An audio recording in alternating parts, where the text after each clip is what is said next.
പ്രചരണത്തിന്റെ അവസാന ഘട്ടങ്ങളിലേക്ക് കടക്കുന്നതോടെ ജനങ്ങളുടെ ഒപ്പം ചേർന്ന് UDF മുന്നേറുന്നൊരു കാഴ്ചയാണ് നിലമ്പൂരിൽ കാണുന്നത്. അതായത് ഉപതെരഞ്ഞെടുപ്പ് നടക്കുന്ന നിലമ്പൂരിൽ അവിടുത്തെ ജനങ്ങൾ കുറച്ച് ചോദ്യങ്ങൾ തയ്യാറാക്കി വെച്ചിരിക്കുകയാണ്. എന്നാൽ ആദ്യത്തെ ഒരു 6 ചോദ്യങ്ങൾ ചോദിക്കുമ്പോൾ തന്നെ ഇടത് സ്ഥാനാർത്ഥി M സ്വരാജും അദ്ദേഹത്തെ ഈ സ്ഥാനാർത്ഥി പണിക്ക് നിയോഗിച്ച പിണറായി വിജയനും CPM എല്ലാം തലകിറങ്ങി വീണ ഒരവസ്ഥയിലാണുള്ളത്.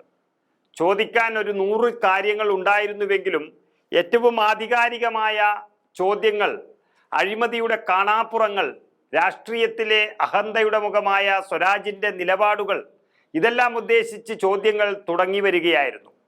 എന്നാൽ 6 ചോദ്യത്തിലേക്ക് എത്തുമ്പോൾ തന്നെ പിണറായിയും സ്വരാജും പണി നിർത്തിയ ഒരവസ്ഥയിലേക്ക് പോയി നിലമ്പൂരിൽ.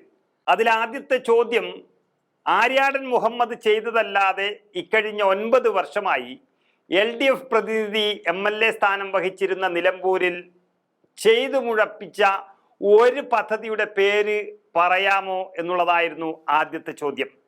ഏതെങ്കിലും ഒരു ബൃഹത് പദ്ധതി തന്നെ കൊണ്ടുവരാനും അത് നടപ്പിലാക്കാൻ വേണ്ടിയുമാണ് 5 വർഷത്തേക്കൊരു സർക്കാരിനെ കണ്ടെത്തുന്നത് എന്നിരിക്കെ 9 വർഷമായിട്ടും ഒരു പദ്ധതി പോലും നടക്കാത്ത നിലമ്പൂരിൽ LDFന് ഉത്തരമില്ലാതെ തല താഴ്ത്തേണ്ടി വന്ന ഒരു ചോദ്യമായി പോയി. ഇത് സ്വതന്ത്ര സ്ഥാനാർത്ഥിയായി മത്സരിക്കുന്ന അൻവറിനും ഉള്ളതാണ്. എങ്കിൽ അതുപോട്ടെ, അടുത്ത ചോദ്യവും വന്നു. നിലമ്പൂരിനെ സംബന്ധിച്ച് തന്നെയായിരുന്നു അതും. വന്യമൃഗശല്യത്തിൽ എന്ത് നടപടിയെടുത്തു ഈ മണ്ഡലത്തിൽ എന്നുള്ളതായിരുന്നു ചോദ്യം. നമുക്കറിയാം, അനന്തു എന്ന കുഞ്ഞനുജന്റെ ചേതനയേറ്റ ദേഹം കിടത്തിയിരിക്കുന്ന ആ മണ്ണിൽ നിന്നാണ് ഈ ചോദ്യം ഉയർന്നത് എന്നിരിക്കെ ഇതിനെപ്പറ്റി കൂടുതൽ വിശദീകരിക്കേണ്ടി വന്നിട്ടില്ല. ഒരു ഗ്യാരണ്ടിയും നിലമ്പൂരുകാരന്റെ ജീവന് നൽകാൻ കഴിയാത്ത CPM-ഉം അവരുടെ സർക്കാരും ഇതിനും ഒന്നും ഉത്തരമായി മിണ്ടിയില്ല. ഇതോടെ നിലമ്പൂരിൽ LDF പൂർണ്ണ പരാജയമാണെന്ന് എല്ലാവർക്കും മനസ്സിലായി. എന്നാൽ നിലമ്പൂരിൽ നിന്നും നോക്കിയാൽ കാണാവുന്ന വയനാടൻ മലനിരകളെ കുറിച്ചായിരുന്നു അടുത്ത ചോദ്യം.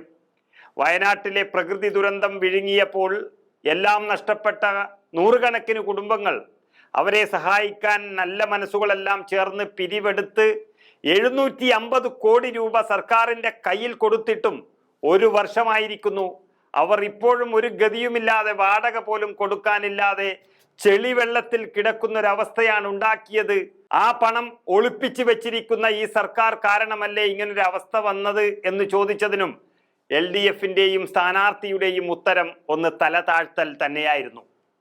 ഇതിനൊന്നും ഉത്തരം നൽകാൻ കഴിയാത്ത ഇവരോട് പിന്നീടുള്ള ചോദ്യം കുറച്ച് പൊതുവായതായിരുന്നു. അതിലൊന്ന് ആശാവർക്കർമാരെ കുറിച്ചായിരുന്നു. ഒരു ഗ്രാമത്തിന്റെ യാതനകളും വേദനകളും നെഞ്ചിലേറ്റിക്കൊണ്ട് 24 മണിക്കൂറും തൊഴിലെടുക്കുന്ന ആശാവർക്കർമാർ എന്ന മാലാഖമാർ ഇപ്പോഴും മഴയത്തല്ലേ കിടക്കുന്നത്? 1 രൂപ കൂടുതൽ കൊടുക്കാൻ കഴിഞ്ഞിട്ടില്ല. അതിനും ഉത്തരമില്ല സർക്കാരിന്റെ കയ്യിൽ. അടുത്തത്, പാവങ്ങൾക്ക് പെൻഷൻ നൽകാൻ എന്ന പേരിൽ ഓരോ ലിറ്ററിനും 2 രൂപ ഇന്ധന സെസ്സായി വാങ്ങുന്നത് വർഷങ്ങളായി. എന്നിട്ടും എന്തേ പെൻഷൻ നൽകാത്തത് എന്ന ചോദ്യത്തിന് ഒന്ന് തല ഉയർത്തി നോക്കിയെങ്കിലും അതിലെ കുടിശ്ശികയോർത്ത് വീണ്ടും ഇടതന്മാർ തല താഴ്ത്തി. അവസാനം ക്ഷീണിച്ചു നിന്ന സ്വരാജിനും LDFനും മുന്നിലേക്ക് നാഷണൽ ഹൈവേയുടെ ചോദ്യങ്ങൾ കൂടി ചോദിച്ചപ്പോൾ അഴിമതിയും കൂടി പുറത്തെറിയും എന്ന വെപ്രാളവും കാണാമായിരുന്നു. എല്ലാ ദിവസവും ചെക്ക് ചെയ്യുമെന്നും ദേശീയപാത സംസ്ഥാനത്തിന്റെ മേൽനോട്ടത്തിലാണെന്നും നാഴികയ്ക്ക് 40 വട്ടം പറഞ്ഞു നടന്നവർ ഒറ്റ മഴയ്ക്കിതെല്ലാം കുത്തിയൊലിച്ച് അറബിക്കടലിലേക്ക് പോയതോടെ, അഴിമതി ഉറപ്പായതോടെ അതിൻ്റെ ഉത്തരവാദിത്വത്തിൽ നിന്നും ഒളിച്ചോടുകയാണ്. അങ്ങനെ ഒരു ചോദ്യത്തിനും ഉത്തരമില്ലാതെ ഇനി എങ്ങനെ മുന്നോട്ടു പോകും എന്ന വലിയ ആവലാതിയിലാണ് പിണറായിയുടെ ഇടതുപക്ഷം. നമുക്കറിയാം, എല്ലാ ചോദ്യങ്ങൾക്കും വളച്ചൊടിച്ചതും തിരിച്ചു പിടിച്ചതുമൊക്കെയായ ഉത്തരം നൽകി രക്ഷപ്പെടാറുള്ള M സ്വരാജും കാര്യങ്ങൾ കൈവിട്ടു എന്ന തിരിച്ചറിവിൽ എത്തിയിരിക്കുന്നു.